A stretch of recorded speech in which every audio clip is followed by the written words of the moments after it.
Shia LaBeouf is retiring from public life. Okay, more Shia LaBeouf dramas, and we've been covering all the drama surrounding Shia LaBeouf. So if you're not caught up with all the plagiarism stuff, can we provide a link? Click the link and then come back to this. So the recent scrutiny with Shia LaBeouf is the fact of his plagiarism, again, with HowardCantor.com. That was his short film where he literally carbon copied Daniel Klaus's comic.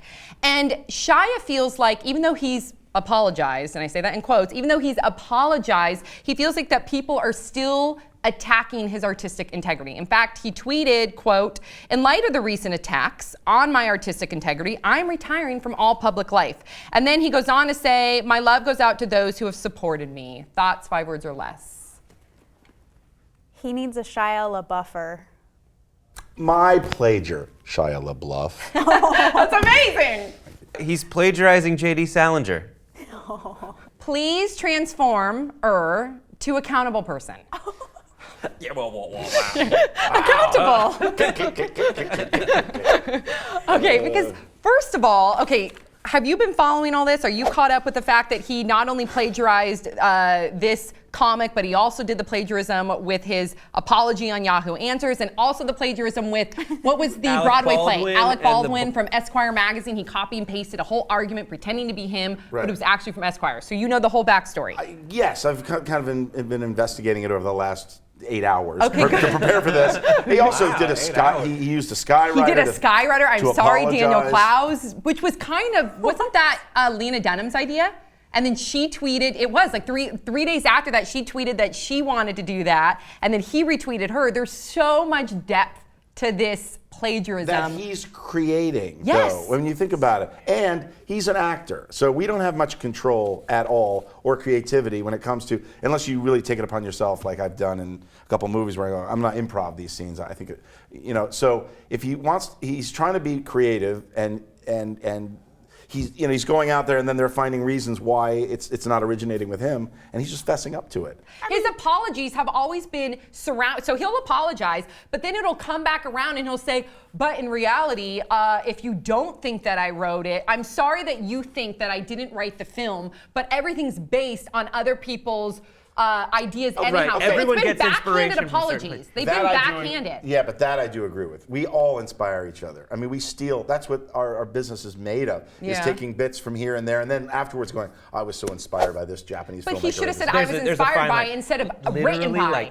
He never credited the person, Daniel Klaus, whose comic he took from, and he essentially used that as a storyboard and kept the same words. So that is one step. Is it worthy of a lawsuit? Is this guy suing? He's getting sued by Daniel Klaus. He's getting sued. Okay, so let that play out in court. Yeah. I understand inspiration, and everyone takes inspiration from certain places. Do too. But the way that he phrased it, like, if you were misled into thinking that I wrote this, I apologize. But it's like it's because it says it's written by Shia LaBeouf. Well, look, there was something that happened. I don't want to bring it up again because it was this huge thing. But my oldest son has epilepsy, and there was something in a movie that really offended the epilepsy community, and I speak for those people, and I'm like the voice of the Good for you. The epilepsy community. That's 5 million people. It's a lot of people. It's bigger than any other disease or condition, right?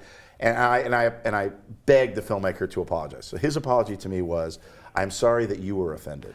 I hate that. Now let me tell you something. That's a movie. I don't want to talk about it because I promised him I wouldn't. But he didn't even intend it that way. He's a great guy, and he was like, "Oh my God, I'm so sorry," but it was the way it was phrased. Right. But I don't think that's the case here. Yeah. I really think that Shia LaBeouf knows what he's doing. Yeah. And if he retired, he's a great actor. I got to tell you. He's an incredible. I love him. Even Steven, still to this day, is probably one of my favorite childhood TV shows on Disney, and I love Shia LaBeouf. You dated Shia LaBeouf. No, I didn't date him. One day. I went on one date. Yeah. Okay. So You went on a date with Shia LaBeouf? Yeah. I was 13. Okay, listen. Did you get him in the LaBeouf? I wish, but no. But see, originally we are all Did you Shia get him in LaBeouf the fans here. underpants? We're disappointed. We want Shia LaBeouf to be the Shia LaBeouf that we once all. I don't know. No, wait. My favorite part about this article is that Christy Carlson Romano, who played Ren on Even Stevens, came to his defense, the sister on Even Stevens. Do you want me to read her quote? Read her quote, and then I have something to say about that. Okay, so she talked to Entertainment Weekly, and of course everybody's on Shia LaBeouf. She came to his defense, and she told Entertainment Weekly, he's always just honored his artistic instincts, even when we were 12 years old, up into 15, 16 as we worked together. And then she adds, this is not just some breakdown like some other child actors. This isn't some emotional neediness. This is something that he's actively doing. Which is so hilarious to me because his artistic integrity when he was 12 or 13 is like slipping on macaroni or wearing a clown nose. And that's what I just thought was so funny about her coming to his defense with like, even Stevens. He's always stuck out. Yeah. He's phenomenal. He's really, really talented and a really, really good actor. So I'm going to give him the benefit of the doubt and agree with that. Yeah. I know you think it's funny, but I think it's. I thought it was funny, but I still think he's a great actor.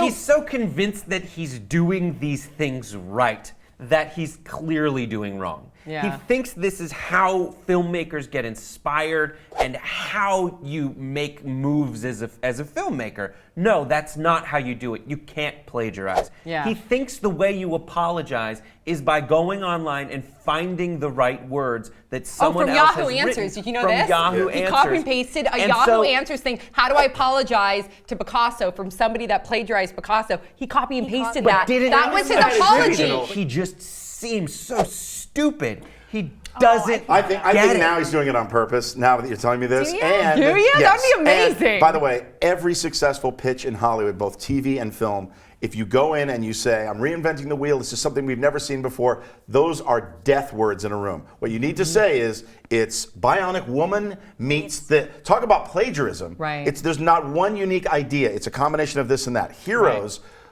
I mean, it's about a cop and a cheerleader and a politician, and so I'm sure that it was easy. It's easy to understand if you put it in those terms. Right. What Shia LaBeouf didn't do is inject his own creativity At all? No. It's really the it's same the same words, thing. the same shot, the same shots from the storyboarded by comic. that. Yeah. I've got to start doing this. What am I doing know, wrong? right? Yeah. So, Oh my okay, God. so you, Brett does a really good Shia LaBeouf impersonation. So can you take us out into break, first of all, and announcing as Shia LaBeouf that you're retiring from the public, and then just take us out. As my last act in the public eye. I want you to come back.